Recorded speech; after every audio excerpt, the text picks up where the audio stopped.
بسم اللہ الرحمن الرحیم۔ شروع اللہ کے نام سے جو بڑا مہربان اور نہایت رحم والا ہے۔ السلام علیکم dear student, Pakistan international school Taif کے ورچوئل لرننگ سسٹم میں آپ کو خوش آمدید۔ یہ لیکچر جماعت پنجم کے طلباء اور طالبات کے لیے ہے اور میں آپ کی اردو کی teacher Mrs Saira Bano. Dear students, آج ہم پڑھیں گے کہانی۔ سب سے پہلے میں آپ کو بتاؤں گی کہ کہانی کیا ہے اور کہانی کیسے لکھتے ہیں۔ چند ضروری باتیں کہانی لکھنے سے پہلے ذہن نشین کر لیں۔ کہانی میں کچھ ایسے واقعات بیان ہوتے ہیں جو گزر چکے ہوتے ہیں، یعنی کہانی جو ہے وہ ماضی میں گزرے ہوئے کچھ واقعات پر مشتمل ہوتی ہے۔ اس لیے کہانی کو ہمیشہ ماضی میں، فعل ماضی میں لکھنا چاہیے، یعنی ہم کہانی میں جو جملے لکھیں وہ فعل ماضی میں ہوں، گزرے ہوئے زمانے میں، کیونکہ کہانی کے گزرے ہوئے واقعات جو ہوتے ہیں ہم انہیں کہانی کی صورت میں لکھتے ہیں۔ دوسری بات یہ کہ کہانی ایک کے بعد دوسرے واقعے کو اس طرح بیان کیا جائے کہ آغاز سے انجام کی طرف بڑھے، یعنی ہم جس عنوان پر کہانی لکھ رہے ہیں اس میں جو واقعات بیان کر رہے ہیں ان کو لکھنا جب شروع کریں تو اس طرح سے لکھیں کہ آغاز سے انجام کی طرف، یعنی جب ہم شروع کریں تو آگے بڑھتے ہوئے ختم ہو۔ کہانی کی زبان سادہ ہونی چاہیے، یعنی الفاظ کا چناؤ، کہانی میں جو الفاظ ہم لکھیں سادہ جملے ہوں، سادہ الفاظ ہوں اور با مقصد اور با معنی الفاظ ہوں، اور جملے ہمیشہ چھوٹے چھوٹے ہونے چاہیے جو آسانی سے سمجھ میں آ سکیں۔ سب سے پہلے کہانی کا عنوان ہمیں ضرور لکھنا چاہیے کہ آج ہماری کہانی کا عنوان کیا ہے، یا ہم کس ٹاپک پہ یا کس عنوان پر کہانی لکھ رہے ہیں۔ اس کے بعد ان واقعات کو سادہ اور آسان اردو میں بیان کریں، فکرے بامعنی ہوں اور اس میں ہمیشہ فعل ماضی استعمال ہوتا ہے، گزرا ہوا زمانے میں ہر فقرہ لکھا جاتا ہے۔ اس کے علاوہ کہانی کا آخر میں اس کا کوئی نہ کوئی نتیجہ ہوتا ہے، کوئی نہ کوئی نصیحت یا سبق ملتا ہے۔ اس لیے کہانی کے آخر میں جب کہانی ختم ہو جائے، جب ہم واقعات ختم کر لیں تو آخر میں اس سے ہم نے کیا نصیحت حاصل کی، اس سے ہمیں کیا سبق ملا، وہ نتیجے کے طور پر ضرور لکھنا چاہیے۔ تو یہ تھیں چند ضروری باتیں جو کہانی لکھتے ہوئے ہمیں ذہن میں رکھنی چاہیے۔ تو ہماری آج کی پہلی کہانی جو ہے انگور کھٹے ہیں۔ ہماری آج کی کہانی کا عنوان ہے انگور کھٹے ہیں۔ ایک بھوکی لومڑی خوراک کی تلاش میں ماری ماری پھر رہی تھی۔ پھرتے پھراتے اسے ایک باغ کی دیوار پر پھیلی ہوئی انگور کی ایک بیل نظر آئی۔ پکے ہوئے اور رس دار انگور دیکھ کر اس کے منہ میں پانی بھر آیا۔ انگور تو اسے بہت پسند تھے۔ من بھاتی خوراک، یعنی جو دل کو اچھی لگتی ہو خوراک، اور اتنی زیادہ، یعنی اپنی دل پسند خوراک، من بھاتی خوراک یعنی اپنی دل پسند خوراک کو دیکھ کر وہ اتنی زیادہ خوش ہو کر اچھلی تاکہ انگور توڑ سکے، لیکن بیل زیادہ اونچی تھی۔ یعنی اب اس پیراگراف میں انگور کھٹے ہیں کے عنوان سے جو ہم نے کہانی شروع کی ہے اس میں یہ ہے کہ ایک لومڑی جو ہے وہ بہت زیادہ بھوکی تھی، وہ کھانے کے لیے کچھ نہ کچھ تلاش کر رہی تھی، ادھر ادھر پھر رہی تھی کہ اسے کچھ کھانے کو مل جائے۔ پھرتے پھراتے اسے ایک باغ کی دیوار پر انگوروں کی ایک بیل نظر آئی، یعنی جس بیل پر انگور، پکے ہوئے انگور، رسدار انگور تھے اور وہ انگور لومڑی کو بہت پسند تھے۔ پکے ہوئے میٹھے رسدار انگور دیکھ کر اس کے منہ میں پانی بھر آیا، کیونکہ لومڑی کو انگور بہت پسند تھے۔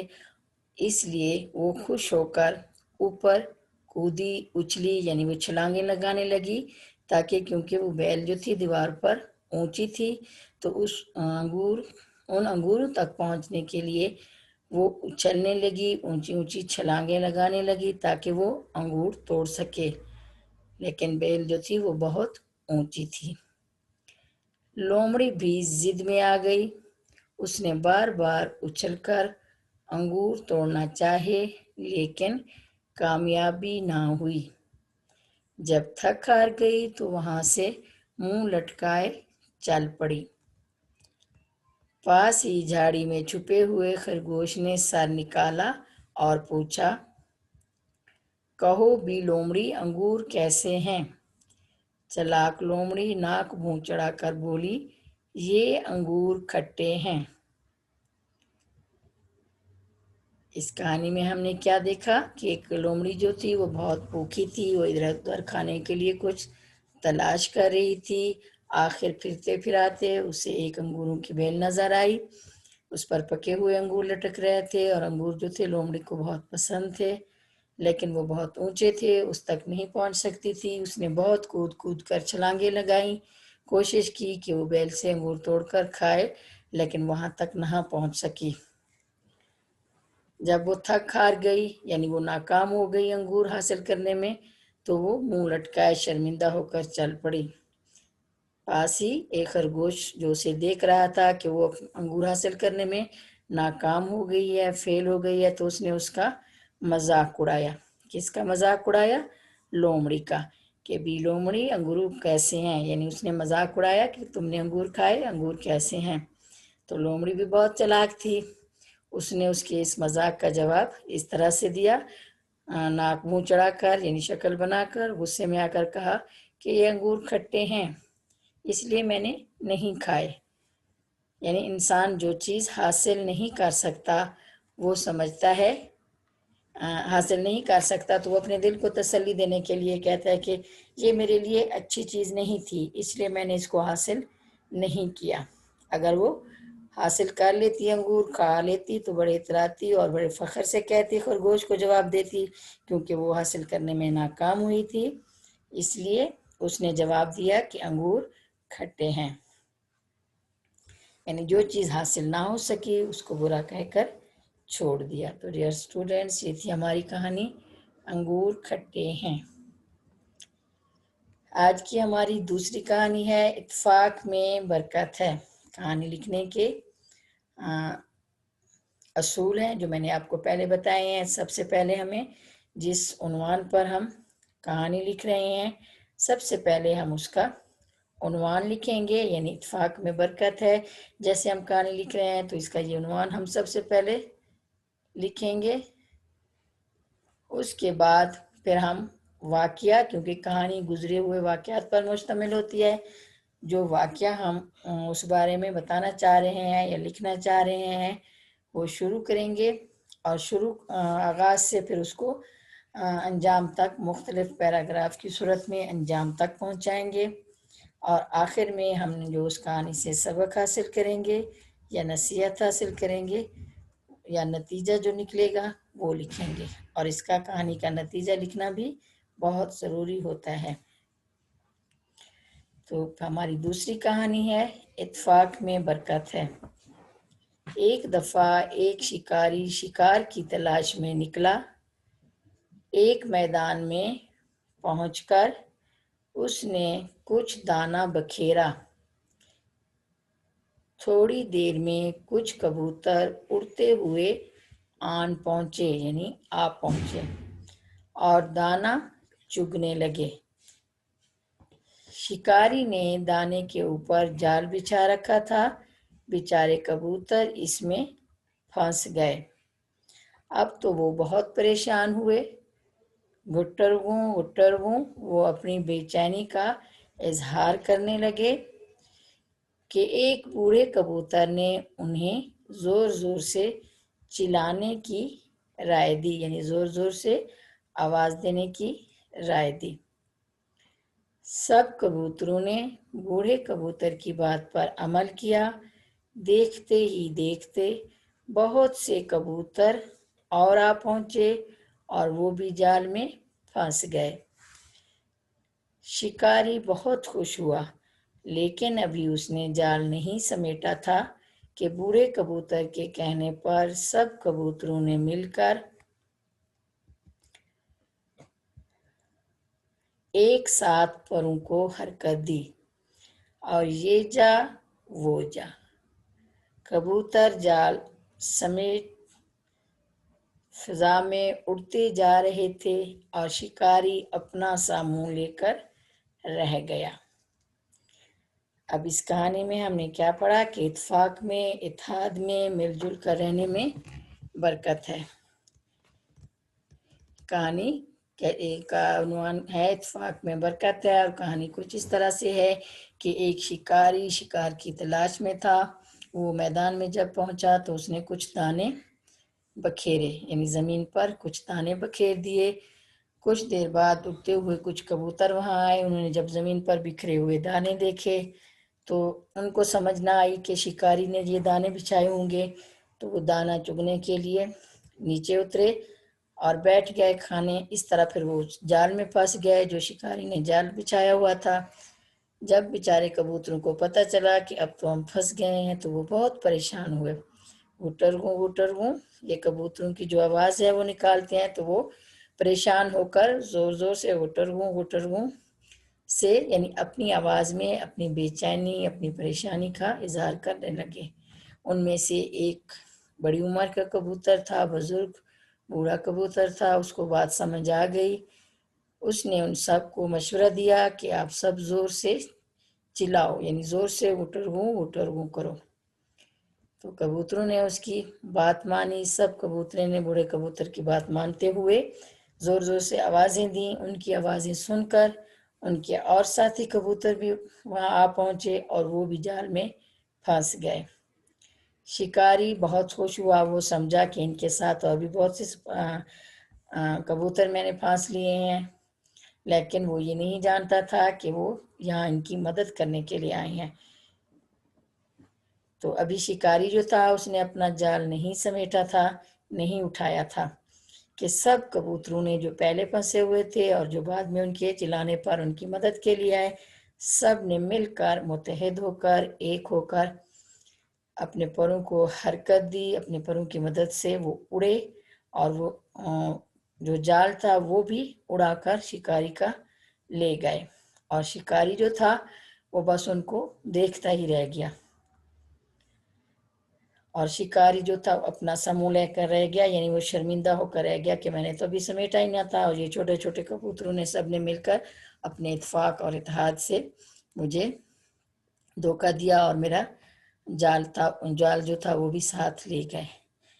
یعنی کبوتروں نے اتفاق سے، اتحاد سے کام لیا، انہوں نے مل کر وہ جال اڑایا اور اس طرح اس پریشانی سے بچ گئے۔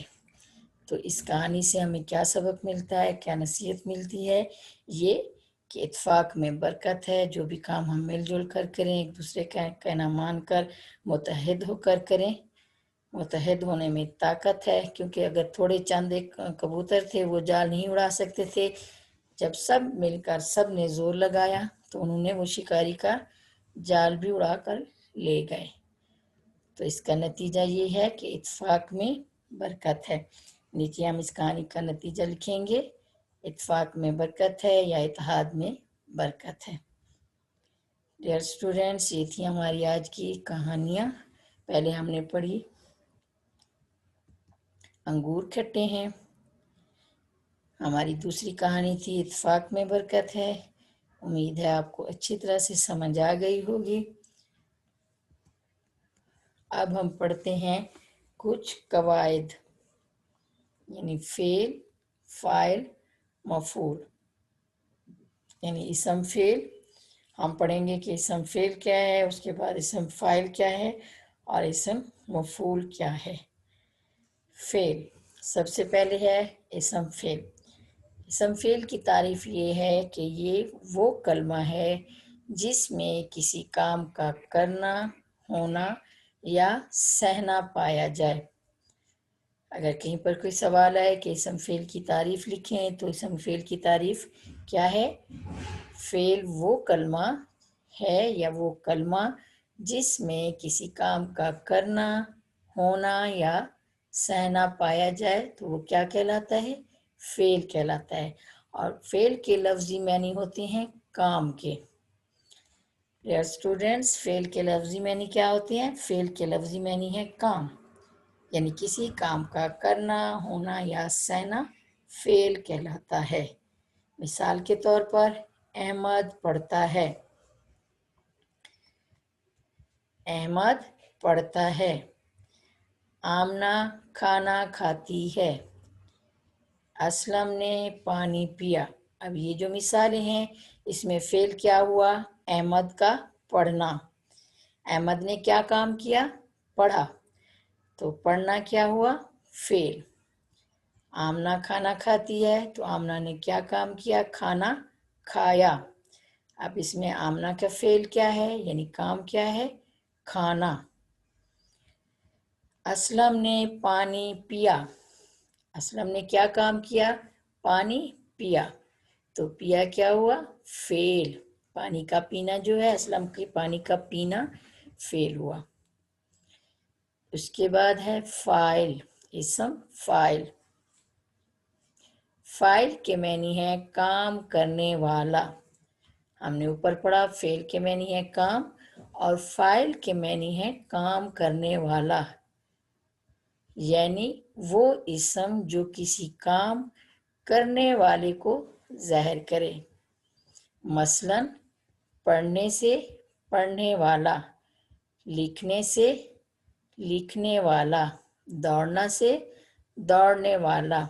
اگر ہم پہلے فعل میں اس کی مثالیں دیکھیں تو یہاں ہمیں فاعل کون ہے؟ احمد ہے۔ احمد پڑھتا ہے، احمد کون ہے؟ کام، اس نے کیا کام کیا؟ پڑھنے کا کام کیا، تو کام کس نے کیا؟ احمد نے، تو احمد اس میں فاعل ہوا۔ یہاں آمنہ کھانا کھاتی ہے، آمنہ نے جو کام کیا، فعل کیا، وہ کھانا کھایا، اور فاعل کام کرنے والا کون ہے اس میں؟ آمنہ، اور یہاں کام کرنے والا کون ہے؟ اسلم۔ یعنی فعل کسی کام کے کرنے کو کہتے ہیں، اور فاعل جو ہوتا ہے وہ کام کرنے والے کو ظاہر کرتا ہے۔ پھر ہے مفعول۔ مفعول کے معنی ہے وہ شخص یا چیز جس پر کوئی کام یا فعل واقع ہو۔ ہم نے پڑھا فعل یعنی کام، فاعل کام کرنے والا، اور مفعول اسم مفعول وہ جس پر کام کیا جائے، یعنی اسم مفعول اس چیز یا شخص کو ظاہر کرتا ہے جس پر کوئی کام واقع ہو، جس پر کوئی کام کیا گیا ہو۔ مثال کے طور پر یہ کتاب میری پڑھی ہوئی ہے، یعنی میں اس کتاب کو پڑھ چکی ہوں۔ تو کس چیز کو میں نے پڑھا ہے؟ کتاب کو۔ میں نے کس پر کام کیا ہے؟ پڑھنے کا، کتاب پر، تو اس جملے میں کتاب جو ہے وہ مفعول ہے۔ اسی طرح یہ بات میری سنی ہوئی ہے، اس میں نے کیا سنا ہوا ہے؟ بات، اس میں بات مفعول ہے۔ تو امید ہے آپ نے فعل، فاعل اور مفعول کو سمجھ لیا ہوگا۔ ابھی میں ایک دفعہ پھر آپ کو بتاتی ہوں کہ فعل کا مطلب ہوتا ہے کام، یعنی وہ کلمہ جس میں کسی کام کا کرنا، ہونا یا سہنا پایا جائے۔ جیسے احمد پڑھتا ہے تو پڑھنا کیا ہے؟ کام ہے اس کا۔ آمنہ کھانا کھاتی ہے، جو اس نے کھانا اس کا جو اس نے کھایا یعنی یہ کام کیا۔ اسلم نے پانی پیا، پینا اس کا کام ہے۔ پھر فاعل، فاعل کے معنی ہے کام کرنے والا، یعنی کسی شخص کو، وہ اس شخص کو ظاہر کرتا ہے جو کوئی کام کرتا ہے۔ مثلاً پڑھنے سے پڑھنے والا، لکھنے سے لکھنے والا، دوڑنے سے دوڑنے والا۔ اس کے بعد ہے مفعول۔ مفعول کے معنی ہے وہ شخص یا چیز جس پر کوئی کام کیا جائے، جس پر کوئی کام یا فعل واقع ہو، یعنی اسم مفعول اس چیز یا شخص کو ظاہر کرتا ہے جس پر کوئی کام واقع ہو، جس پر کوئی کام کیا جائے۔ اگر میں نے کتاب پڑھی یا یہ کتاب میری پڑھی ہوئی ہے. تو کس پر میں نے یہ کام کیا، کس پر یہ پڑھنے کا کام واقع ہوا؟ کتاب پر. تو اس میں مفعول کیا ہوگا؟ کتاب. اور یہ بات میری سنی ہوئی ہے، تو کیا میں نے سنی؟ بات. تو یہ تھی ہمارے گرامر کی قواعد، فعل، فاعل، مفعول. امید ہے آپ کو اچھی طرح سے سمجھ آ گئے ہوں گے. آپ یہ بار بار پڑھیں، ان کو دہرائیں اور اپنی کاپیوں پر لکھیں. اللہ حافظ.